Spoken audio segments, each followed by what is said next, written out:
Hello friends, welcome back to our channel. So last classes में हमने chapter start किया था थ्योरी ऑफ डिमांड। उसमें हमने पढ़ा था कंसेप्ट ऑफ डिमांड कि डिमांड क्या होती है, then demand and quantity demanded के बीच में क्या डिफरेंस होता है, डिमांड शेड्यूल क्या होता है, इसमें इंडिविजुअल डिमांड शेड्यूल क्या होता है, मार्केट डिमांड शेड्यूल क्या होता है, एंड देन हमने पढ़ा था डिमांड कर्व। सो आज हम पढ़ने वाले हैं डिमांड फंक्शन। वीडियो स्टार्ट करने से पहले मैं आप सभी से रिक्वेस्ट करूंगा, अगर आपको ये वीडियो अच्छी लग रही है तो प्लीज हमारे चैनल को सब्सक्राइब कीजिए, वीडियो को लाइक कीजिए और इसे अपने फ्रेंड के साथ शेयर कीजिए। मैं आगे भी ऐसी वीडियो लाता रहूंगा। सो चलिए स्टार्ट करते हैं डिमांड फंक्शन। देखिए डिमांड फंक्शन बेसिकली क्या होता है। Demand function shows the relationship between demand for a commodity and its various determinants. So किसी वस्तु की डिमांड में, किसी आइटम की डिमांड एंड जो बाकी सारे एलिमेंट्स हैं, बाकी सारे एलिमेंट्स कौन कौन से वो पढ़ेंगे अभी आगे, उनके बीच में जो रिलेशनशिप है उसको बताता है डिमांड फंक्शन। वैसे आपने मैथ में पढ़ा होगा कि y is equal to 2x plus में 3। तो यहाँ पे अगर हम x की वैल्यू 1 रखेंगे तो y की वैल्यू आएगी 5, x की वैल्यू 2 रखेंगे तो y की वैल्यू आएगी 7। सो that means y is the function of x, यानी कि y x के ऊपर डिपेंड करता है। सो इसी तरह से डिमांड जो है वो किन किन चीजों पर डिपेंड करती है या किन किन चीजों में चेंज होने से डिमांड चेंज होती है, ये हम डिमांड फंक्शन में पढ़ने वाले हैं। सो स्टार्ट करते हैं। हमने जिस तरह से दो तरह की डिमांड पढ़ी थी, एक होती है इंडिविजुअल डिमांड, एक होती है मार्केट डिमांड। सो इसी तरह से हमारे डिमांड फंक्शन भी दो तरह के होंगे। First is individual demand function. Individual मतलब एक बार की डिमांड। सो इसकी इक्वेशन होती है dx equal to F P X P R Y T और E. dx equal to F P X P R Y T and E. अब यहाँ पर dx का मतलब क्या है। dx का मतलब है वस्तु की demand, demand of A commodity. तो जो डिमांड है वो किससे किस किस का फंक्शन है, किस पर डिपेंड करेगी, px पर। px मतलब ऑन प्राइसेस ऑफ कमोडिटी, यानी कि उस कमोडिटी के खुद के प्राइसेस पर डिपेंड करेगी। Then p r price of related commodity. Y यहाँ पर क्या है, वाई है हमारी कंज्यूमर इनकम। टी यहाँ पर क्या है, टी है consumer taste and preferences. And E क्या है, ई है हमारी कंज्यूमर एक्सपेक्टेशन। सो हम एक एक करके इन सारे पॉइंट्स को, इन सारे आइटम्स को स्टडी करेंगे। So first is PX. PX मतलब on price of commodity. So it means other things being equal, a rise in on price of commodity increases its demand,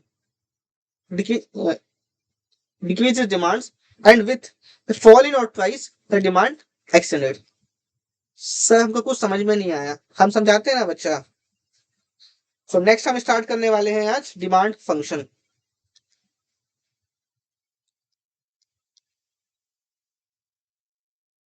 demand function हमने क्या equation पढ़ी थी यहाँ पे, dx equal to f t x t r Y T and E.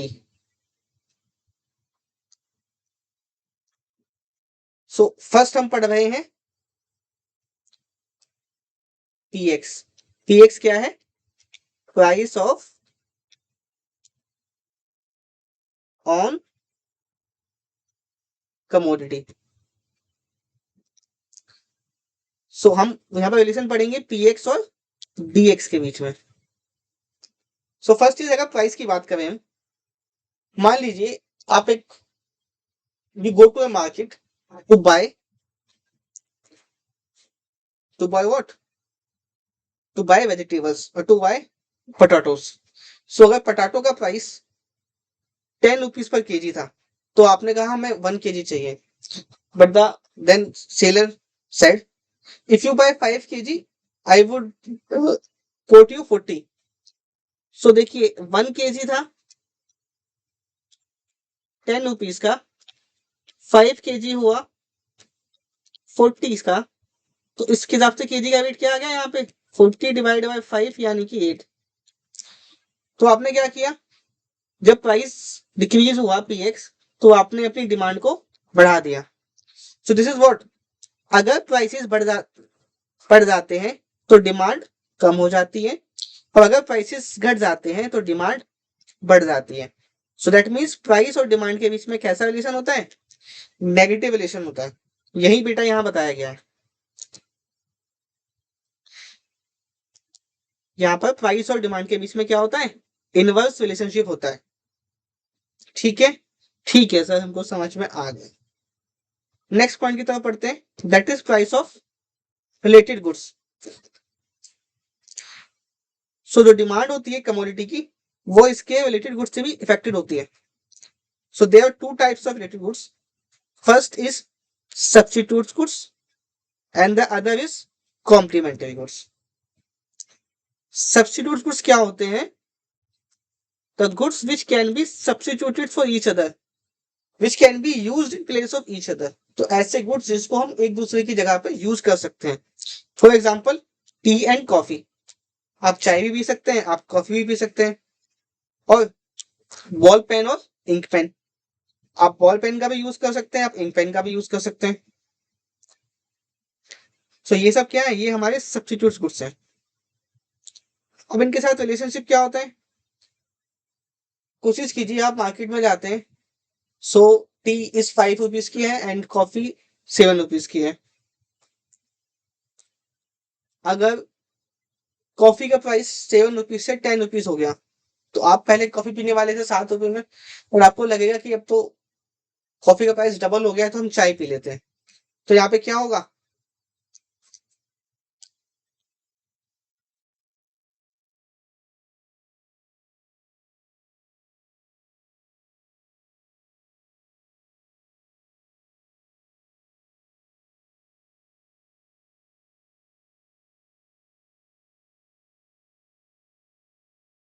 Coffee का price बढ़ा, ₹7 हुआ, but आपने क्या किया, आपने डिमांड किसकी बढ़ाई, डिमांड आपने चाय की बढ़ा दी, टी की बढ़ाई।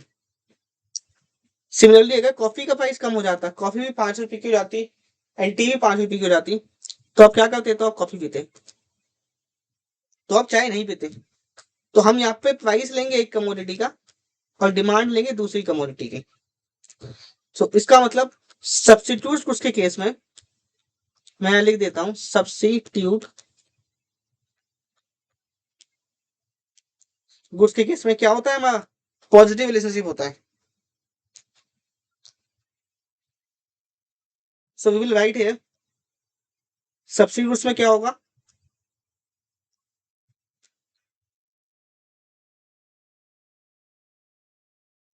प्राइस जो है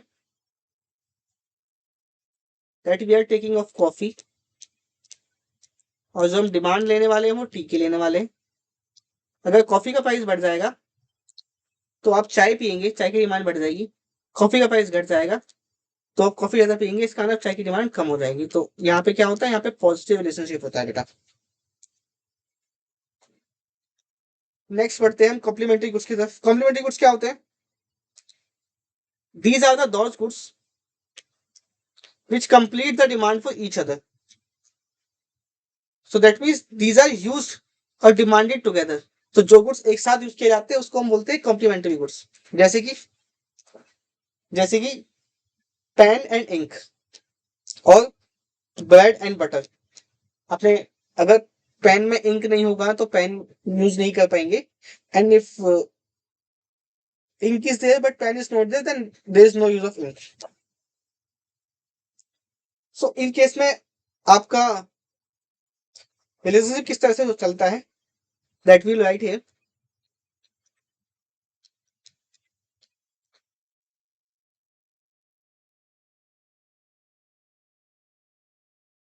सपोज कीजिए अगर पेन का प्राइस बढ़ जाता है, पेन का प्राइस बढ़ जाता है,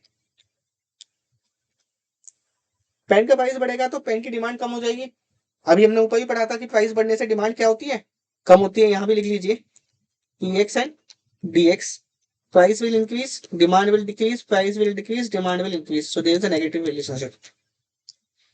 So पेन के प्राइसेस इंक्रीज होने से पेन की डिमांड कम होगी. इससे क्या होगा, जब पेन ही यूज नहीं करेंगे लोग तो जो इंक सप्लाई करते हैं पेन बनाने के लिए उसकी भी डिमांड कम हो जाएगी.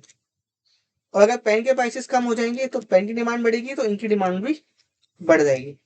So that means complementary goods के साथ हमारा नेगेटिव रिलेशनशिप होता है.